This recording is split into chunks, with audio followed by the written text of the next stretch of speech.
बाहर का मौसम था।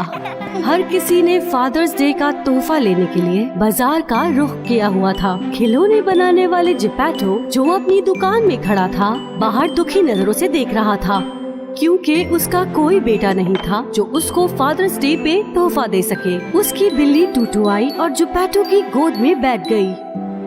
अरे अरे, काश कि मेरा भी बच्चा होता। मैं अच्छी तरह जानता हूँ कि तुम मेरी बहुत ही शरारती बच्ची हो। जिपैटो उस दिन पहली दफा बच्चों जैसा खिलौना बनाना चाहता था। उसने दरख्त की लकड़ी का टुकड़ा लिया और उसे तराशना शुरू किया। आउच!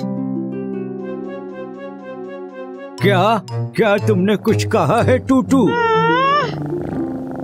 जिपैटो ने लकड़ी को तराशते हुए कुछ अजीब सी आवाज सुनी। जिपैटो ने जो बारीकी से लकड़ी तराशी थी, उसे पेंट करने के बाद मेज पर छोड़ दिया और तजस्सुस की हालत में दुकान के सामने गया। ठीक उसी वक्त लकड़ी वाली शक्ल के पुतले ने मेज के ऊपर से छलांग लगा दी। जिपैटो को अपनी आंखों पर यकीन ही नहीं आया। हाय! उसके सामने एक बोलती हुई कठपुतली खड़ी हुई थी। तुम तो बोलने वाले कठपुतली हो। तुम मेरा फादर डे का तोहफा हो। Father's day? क्या आप मेरे वालिद हैं? हाँ बेटा, अब से तुम भी मेरे बेटे हो और तुम्हारा नाम है, मुझे जरा सोचने दो, पिनोकियो। पिनोकियो! तुम्हारे लिए अच्छा सा खाना बनाता हूँ पिनोकियो। जब जिपैटो अंदर गया तो एक शरारती हुदहुद पिनोकियो के पास आया। हे! टिक टिक, तुम किसका इंतजार कर रहे हो? मौसम बहुत अच्छा हो रहा है, तो बाहर आ जाओ। बाहर? हाँ, टिक टिक, जाओ और आजादी से भागो। पिनोकियो बाहर गया और भागने लग गया, जैसा कि हुदहुद ने कहा था। जब जिपैटो वापस आया और वहाँ जब अपने बच्चे को न पाया जहाँ उसने उसे छोड़ा था, तो वो बहुत घबरा गया। फिर वो उसे बाहर ढूंढने के लिए भागा, लेकिन क्योंकि वो बूढ़ा हो चुका था, इसीलिए वो वहीं थक के बैठ गया। दूसरी तरफ पिनोकियो जो भाग रहा था, वो बाजार में कहीं आकर खो गया। मैं घर का रास्ता भूल गया हूँ। अब मैं अपने अब्बू के पास कैसे जाऊँगा? जब पिनोकियो ऐसे ही इधर उधर कहीं घूम रहा था, तो भूख की वजह से उसके पेट से आवाजें आने लग गईं।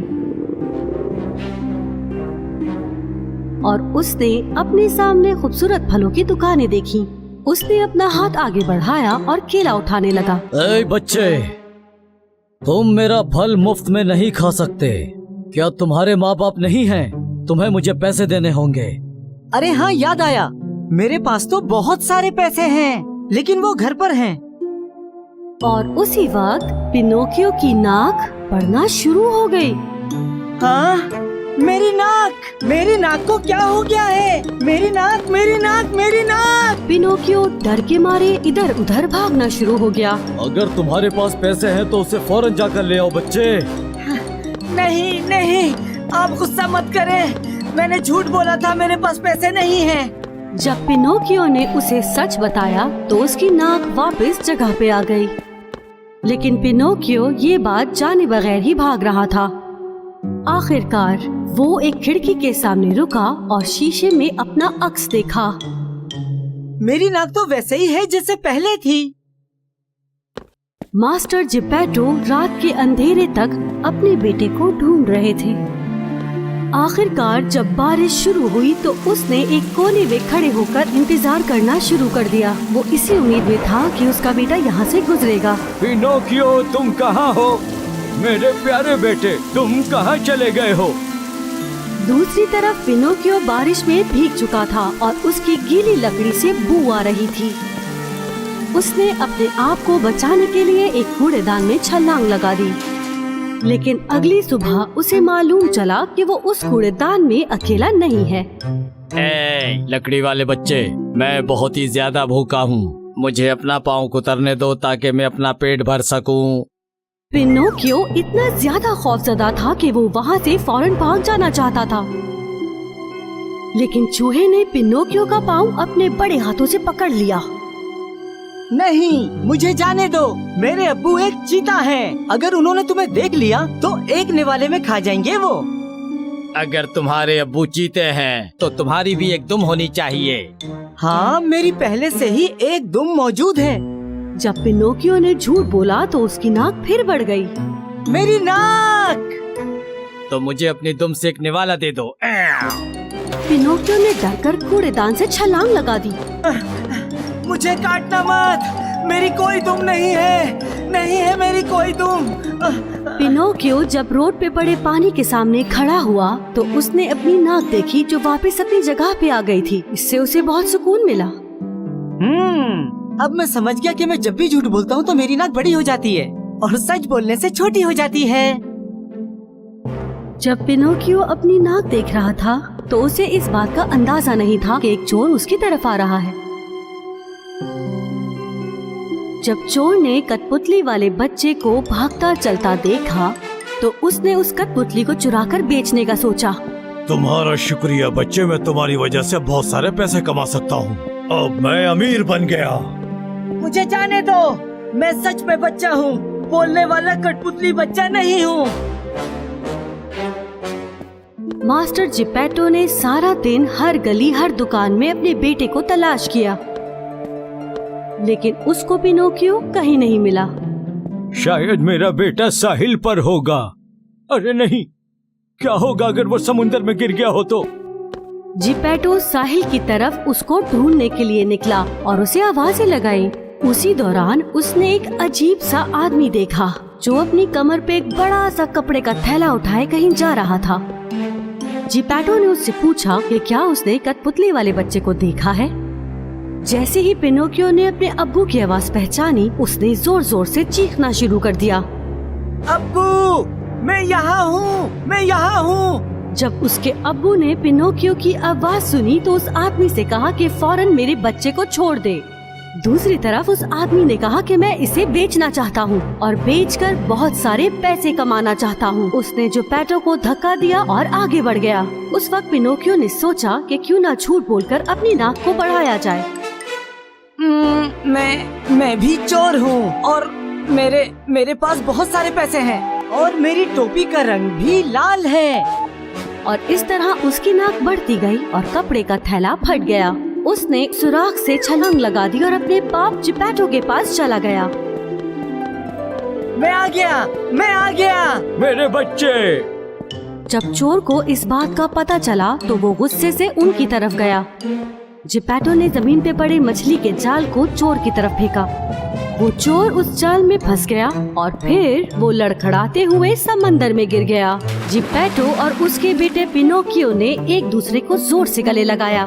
पिनोकियो ने सब कुछ सच सच बता दिया क्योंकि वो जानता था कि ऐसा करने से उसकी नाक जगह पे आ जाएगी।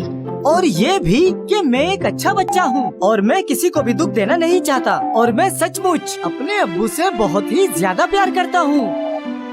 और उसी वक्त एक मुआवजा हुआ और पिनोकियो हकीकत में उसका बेटा बन गया। और उस दिन के बाद से हर बाप बेटा ये बात जान गया कि मुआवजा मोहब्बत की वजह से होता है। तो कैसी लगी कहानी? पोलियाना सुनहरे बालों के साथ जिसके चेहरे पे हमेशा मुस्कान होती थी। पोलियाना 10 साल की बच्ची थी जो कि पूरी दुनिया में खुशियाँ फैलाना चाहती थी। उसने बहुत ही छोटी उम्र में अपने वालिदैन को खो दिया था। कुछ वक्त के लिए तो वो बहुत दूर रही। कुछ वक्त गुजरने के बाद उसकी आंटी ने ये जिम्मेदारी ली कि वो पोलियाना को अपने साथ रखेंगी।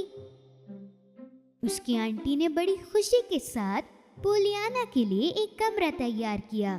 उनकी नौकरानी नैन्सी इस बारे में बहुत खुश थी। उम्मीद है ये नया मेहमान मिस पोली को खुश करने में कामयाब होगा। जब पोलियाना घर आई तो वो खुशी से रोने लगी। उसने अपनी आंटी को गले लगाया लेकिन आंटी को जरा सा भी प्यार नहीं आया। उसने पोलियाना को उसका कमरा दिखाया। पोलियाना इस बड़े से घर को देखकर बहुत हैरान थी।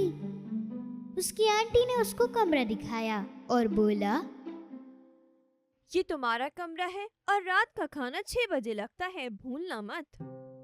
पोलियाना को अपना कमरा बहुत पसंद आया, लेकिन उसके दिल में ये ख्याल एक बार भी नहीं आया कि उसकी आंटी ने उसे ऊपर इतना छोटा कमरा क्यों दिया है। 6 बजने के फौरन बाद आंटी टेबल पर बैठ गईं, लेकिन पोलियाना अभी तक नहीं आई थी। वो लड़की कहाँ गई? आपका हुक्म हो तो मैं उसे बुला के लाऊं? नहीं। रात के खाने के बाद आंटी पोलियाना के कमरे में गई और देखा कमरा खाली है। वो जल्दी से गार्डनर के पास गई और उसे बताया कि पोलियाना यहाँ नहीं है। गार्डनर ने अपनी उंगली एक पत्थर की तरफ घुमाई और पोलियाना वहाँ खड़ी थी। जल्दी से आंटी पोलियाना के पास गई और उसे घर में ले आई। भले कुछ भी हुआ हो, पोलियाना कभी भी किसी से भी बदतमीजी से पेश नहीं आई और नैन्सी ये देखकर बहुत हैरान हुई। उसने पोलियाना से पूछा कि इसका राज क्या है। खुशी का खेल मेरे बाबा ने सिखाया था जब मैं छोटी थी। एक औरत ने हमें एक चीज भेजी थी।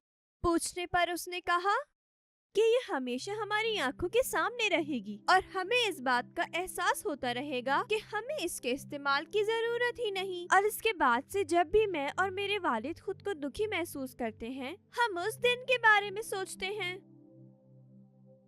शाम के वक्त पोलियाना अपने कमरे में थी बेड पर और वो रो रही थी। बाबा जो परियों के साथ रहते हैं, आप जानते हैं कि मैं एक खेल खेलना चाहती हूँ।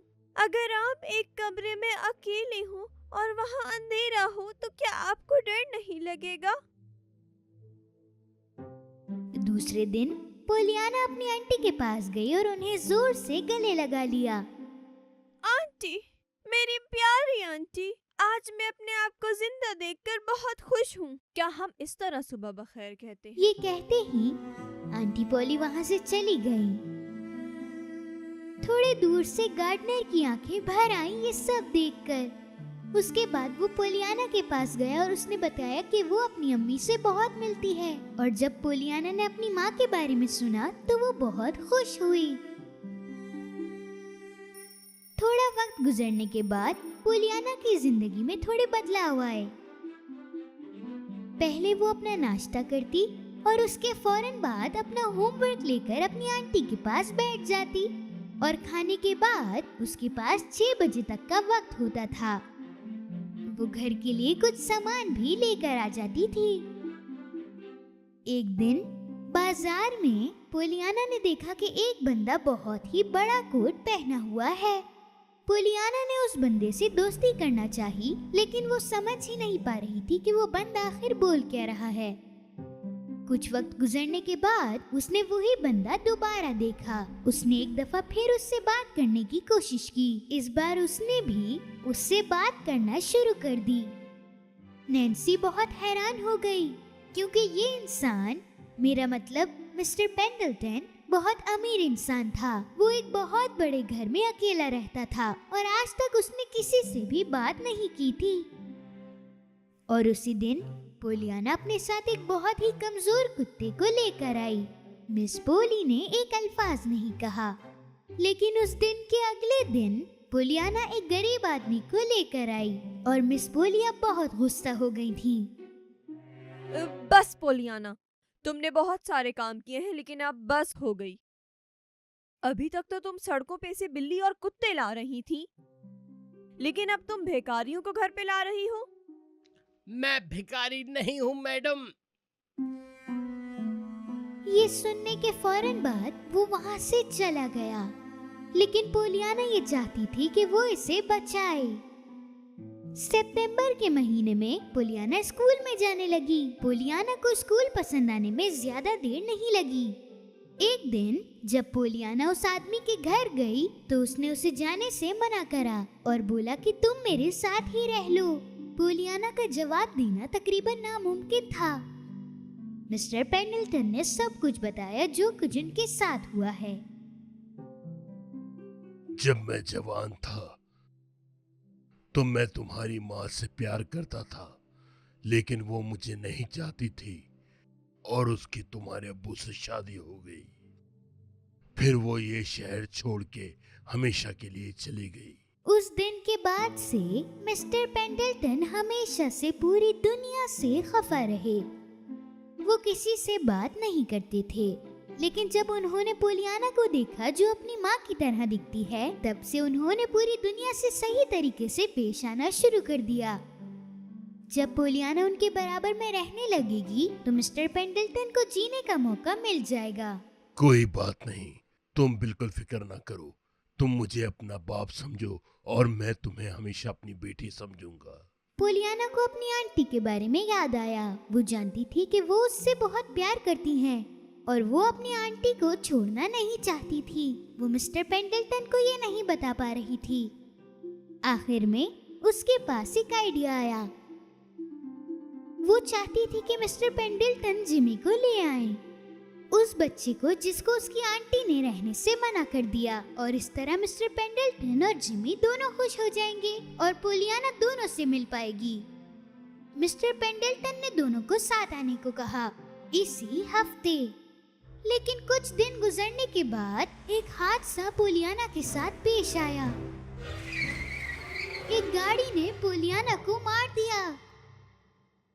अपनी आंखें खोलने के बाद अगले दिन हॉस्पिटल में पोलियाना अपने आप को जिंदा देखकर बहुत खुश हुई। वो नहीं चाहती थी कि वो अपनी आंटी को छोड़ दे और उसे अपनी आंटी से मेरी बेटी सुनना बहुत पसंद था। कुछ ही दिनों बाद पोलियाना ने हॉस्पिटल छोड़ दिया, लेकिन वो अब अपने पैर इस्तेमाल नहीं कर सकती थी। जब मिस्टर पेंडल्टन पोलियाना के पास आए तो उन्होंने अपनी ऑफर के बारे में मिस पोली को बताया और कैसे उसने वो ऑफर सिर्फ आपकी वजह से मना कर दी। कहानी सुनने के बाद मिस पोली का प्यार उसके लिए और भी ज्यादा बढ़ गया। सिर्फ पोलियाना को खुश देखने के लिए उसने कुत्ते बिल्लियों को पोलियाना के कमरे में जाने की इजाजत दी। उसने वो सब की इजाजत दी जिससे पोलियाना खुश होती थी। डॉक्टर जो कि शहर से यहाँ पर आया था, पूरे एक हफ्ते बाद पोलियाना का चेकअप करने यहाँ आया और वो एक बुरी खबर सुनाने वाला था। बुरी खबर ये है कि ये लड़की अब कभी चल नहीं पाएगी। ये सुनने के बाद मिस पोली रोने लगी और थोड़ी देर बाद वो बेहोश हो गई। अपनी आंटी की आवाज सुनने के बाद पोलियाना जोर जोर से रोने लगी और सारे के सारे लोग उदास हो गए। सब लोगों की आंखों में आंसू थे पोलियाना की वजह से। पोलियाना सबको अपने गेम के बारे में बताने लगी। पोलियाना को खुश करने के लिए मिस्टर पेंडल्टन ने जिमी को अडॉप्ट करने का फैसला किया। जब पोलियाना ने खुशखबरी सुनी वो बहुत खुश हुई। वाहिद मिस पोली ही थी जिसको उस गेम के बारे में नहीं पता था। जब उन्होंने नैन्सी से बात करी तो उसे सब कुछ पता चल गया। फिर वो जल्दी से पोलियाना के पास गई। ओह, खुशी का खेल।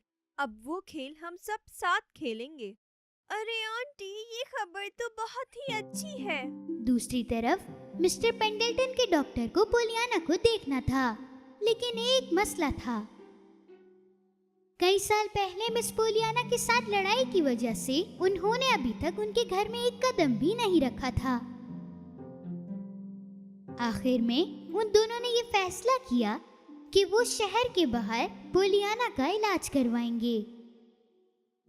मिस्टर पेंडल्टन के डॉक्टर ने पोलियाना को देखा और उन्होंने बोला कि मदद हो सकती है। कुछ महीने गुजर गए। आंटी पॉली के पास एक खत आया। प्यारी आंटी पॉली, मेरे पास एक बहुत अच्छी खबर है और वो खबर ये है कि मेरे पैर बिल्कुल ठीक हो गए हैं। डॉक्टर्स ने कहा है कि मैं जल्द ही घर आ जाऊंगी। काश मैं चल के वापस आ सकती और मैं बहुत खुश हूँ। मुझे हर चीज बहुत खुशी देती है।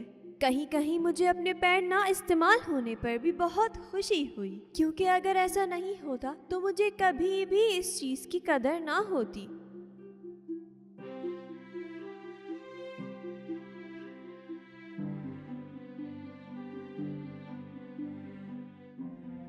मैं आपसे जल्द ही मिलूंगी, आपकी प्यारी पोलियाना।